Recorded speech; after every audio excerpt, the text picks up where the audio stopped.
Welcome back students. Welcome to DA classes. हम लोग जो क्लासिकल मैकेनिक्स का क्वेश्चन प्रॉब्लम लेक्चर सीरीज एक चला रहे थे, उसमें एक अगला क्वेश्चन टाइम डायलेशन पे हम लगाने जा रहे हैं। क्वेश्चन इस तरह है, there are two persons X and Y. दो लोग हैं एक्स एंड वाई, जैसा कि आप यहाँ देख सकते हैं, दो लोग एक्स और वाई हैं। X is inside the train, Y is standing on the platform as in the figure. Figure में दिख रहा है एक्स ट्रेन के इनसाइड है और वाई ट्रेन के बाहर है। Train is moving with velocity v. Train v velocity से मूव कर रहा है with respect to y along x direction. तो ट्रेन की जो स्पीड है वो हो जाएगी v i cap along x direction और विद रिस्पेक्ट टू y, और x ट्रेन के अंदर बैठा हुआ है। अब क्वेश्चन ये बोले इफ फॉलोइंग इवेंट्स हैपन, अगर यहाँ पे कुछ इवेंट्स हो रही हैं, जैसे यहाँ पे तीन चीजें हैं, एक मिरर लगा हुआ है, एक सोर्स और एक डिटेक्टर। तो पहला इवेंट है light is emitted from the source. तो लाइट सोर्स से इमिट हो रहा है, gets reflected from the mirror, ये मिरर से रिफ्लेक्ट हो रहा है, और गेट एब्जॉर्ब बाय डिटेक्टर, और तीसरा कंडीशन है कि डिटेक्टर से ऑब्जॉर्ब हो जा रहा है। ये तीन चीजें यहाँ पे हो रही है। ओके, तो एक ट्रेन चल रही है, उसमें एक सोर्स है, एक मिरर है, एक डिटेक्टर है। तो सोर्स से लाइट निकली, मिरर से लड़ी और वापस आके डिटेक्टर में एब्जॉर्ब हो गई। सिंपल। अब क्वेश्चन आगे पूछ रहा है कि find the time interval between event A and C. Event A और सी के बीच का टाइम इंटरवल बताना है। ए और सी मतलब सोर्स से लाइट निकली और डिटेक्टर से एब्जॉर्ब हो गई, इसके बीच का टाइम इंटरवल। ओके, कब कब, with respect to x, x के रिस्पेक्ट में बताना है, और with respect to y, y के रिस्पेक्ट में बताना है। ओके, तो क्वेश्चन हम लोग ऐसे सॉल्व करेंगे। क्वेश्चन का सोल्यूशन जैसे सिंपली दिया हुआ है, अगर मैं सिर्फ एक्स के रिस्पेक्ट में बात करूं, सिर्फ एक्स के रिस्पेक्ट में जो इस ट्रेन के रिस्पेक्ट में स्टेशनरी पे है, ओके, जो ट्रेन के अंदर बैठा हुआ है, अगर उसके रिस्पेक्ट में मैं बात करूं तो इसको कैसा लगेगा, उसको दिखेगा कि लाइट गई, मिरर से लड़ी और रिफ्लेक्ट होकर वापस आ गई, सिंपली। ओके, अगर यहाँ पे एक्स है, क्योंकि इसके रिस्पेक्ट में तो ये पूरा ट्रेन, ये सारी चीजें रेस्ट में है, तो इसको क्या लगेगा, लाइट गया, सोर्स से निकला, मिरर से लड़ा और रिफ्लेक्ट होकर सीधा वापस आ गया। और इस ट्रेन की लेंथ कितनी है, डी। तो लाइट टोटल डिस्टेंस कितना ट्रेवल की, डी जाने का और डी आने का, और speed of light is C.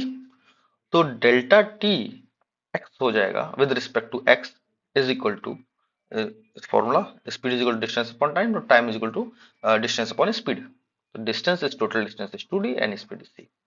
ये अब मैं विद रिस्पेक्ट टू एक्स की बात कर रहा हूँ, जो ट्रेन के अंदर है। ओके, अगर हम यही same concept with respect to y की बात करें, तो ये सेम कॉन्सेप्ट थोड़ा सा चेंज हो जाएगा। उसको क्या लगेगा, एक टाइम में ट्रेन यहाँ रहा होगा, फिर ट्रेन मूव करके थोड़ा आगे बढ़ा, फिर ट्रेन मूव करके थोड़ा और आगे बढ़ गया, उसके रिस्पेक्ट में वी वेलोसिटी से ट्रेन आगे बढ़ रही है, वी वेलोसिटी से ट्रेन आगे बढ़ रही है। ओके, तो जब लाइट यहाँ से सोर्स से निकला, तो ट्रेन आगे जाने की वजह से लाइट कुछ इस तरह से जाता हुआ दिखेगा उसको, वाई को।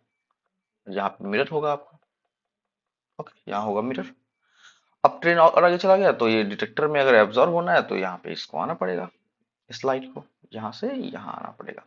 यहाँ पे हो गया आपका detector, this is the detector, this is the source and this is the mirror. ये वाई के फ्रेम ऑफ रेफरेंस में मैं बात कर रहा हूँ, क्योंकि वाई के रिस्पेक्ट में ट्रेन जो है वी वेलोसिटी से मूव कर रहा है, और ये प्रोसेस हो रहा है, सोर्स से निकल रहा है, मिरर में लड़ रहा है और डिटेक्टर में एब्सॉर्ब हो रहा है। ओके, ये कंप्लीट प्रोसेस हो गया। और ये मैंने थोड़ा सा बड़ा बना, छोटा बना दिया एक्चुअली में। ओके, मैं इसको थोड़ा सा सिंपल करता हूँ आपके लिए। ये ट्रेन एक्चुअली ऐसे होना चाहिए था, ये train, this is the train, okay, other is this is the train, and for the third one is this is the train.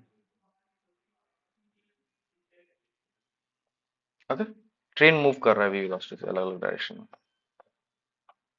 Okay, shapes को इग्नोर कीजिए। ओके, तो ट्रेन मूव कर रहा है, ये सोर्स, ये मिरर, और ये हो गया आपका डिटेक्टर। Okay, yes. अब ये ट्रेन वी वेलोसिटी से मूव कर रहा है, तो ये जो डिस्टेंस है ये तो डी ही है, ये तो फिक्स है, ये डी है। ये लेंथ की मैं बात करता हूँ यहाँ पे। ओके, अगर टोटल टाइम टेकन इस पूरे प्रोसेस में डेल्टा टी वाई टाइम लगा है, तो इस टाइम, इस प्रोसेस में सिर्फ लड़के मिनट तक जाने में कितना टाइम लगेगा, delta T y by two. Okay, इतना टाइम लगेगा। और तो ये टोटल डिस्टेंस कितना हो जाएगा, वेलोसिटी कितनी है ट्रेन की, दिस इज वी। तो ये डिस्टेंस हो जाएगा यहाँ से यहाँ तक का आपका एस टू एस डैश। और यहाँ पे मैं डी ले लेता हूँ। ओके, तो ये डिस्टेंस आपका हो गया v delta T Y by two. Okay, अगर मैं इस डिस्टेंस की बात करूं तो ये तो लाइट गया है, लाइट की स्पीड होती है सी, और टाइम इतना ही लगा है जितना एस से एस डैश जाने में लगा है। तो ये डिस्टेंस हो जाएगा आपका C delta T Y by two. Similarly इधर भी मैं लिख सकता हूँ C delta T Y by two और V delta T Y by two. Okay, तो अगर मैं देखूं तो ये एक राइट एंगल ट्रायंगल फॉर्म कर रहा है, ये फॉर्म कर रहा है एक राइट एंगल ट्रायंगल। तो यहाँ पे मैं आराम से पाइथागोरस थ्योरम का इस्तेमाल कर सकता हूँ। ओके, तो अगर मैं पाइथागोरस थ्योरम लगाऊं तो मुझे मिलेगा C delta T Y by two whole square बराबर V delta T Y by two whole square plus T square. Problem, this implies D square, और हमको D square is equal to delta T Y square by four. अगर मैं common ले लेता हूँ तो यहाँ बचता है सिर्फ C square minus we square. Okay, this implies delta T Y square कितना हो जाएगा आपका four D square by C square minus we square. Okay, this implies delta T Y अगर मैं लिखूं तो कितना हो जाएगा two D by root C square minus we square. Okay, अगर मैं इसमें से सी कॉमन स्क्वायर कॉमन ले लूं तो ये हो जाएगा two D by c upon root one minus we square by c square. और अगर आप देखें तो डेल्टा टी एक्स क्या है टू डी बाय सी, यहाँ पे पुट कर दूं अगर मैं तो ये हो जाएगा combinedly delta T y is equal to delta T x upon root one minus square by c square. Okay, so x के रिस्पेक्ट में जो टाइम टेकन हुआ वो simply two D by c है, और वाई के रिस्पेक्ट में जो टाइम टेकन हुआ वो delta T x by root one minus we square by c square. Okay, अगर इस वीडियो में कोई प्रॉब्लम है तो प्लीज कमेंट सेक्शन में मुझे बताइए, और इस वीडियो को लाइक एंड शेयर कीजिए और